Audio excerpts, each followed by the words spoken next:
We're talking about intent tools. One of the questions that I get quite often is, are intent tools useful in my tech stack? Should I have intent tools? First of all, you got to think about a lot of the intent tools are from North America, and they are patchier and not as strong in the APAC market. They're good in the Australian market, but the moment you expand beyond Australia, where you start looking at, maybe Singapore is fine, but you go beyond that, you start looking at Malaysia or Indonesia or India or any of that, it just falls apart. So take that into consideration when you think about intent.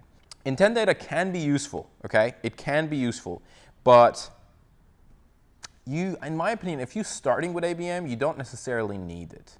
So you don't need that intent data. If you think about the spectrum of ABM maturity, and if this is 0 and this is 100, if you're at 70, you bring intent data in, you go from 70 to 80, okay? It gives you that edge.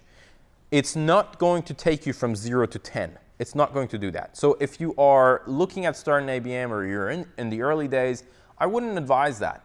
Contrary to a lot of other agencies who would come in and be like, oh, you want to do ABM, you got to buy these tools. The whole tool conversation in ABM is pretty relevant, pretty hot.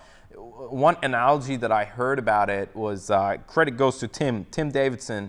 Look him on LinkedIn. He produces some gold content. He's like, thinking that you need tool for ABM, in order to do ABM, it's like saying that I can't wash my dishes because I don't have a dishwasher.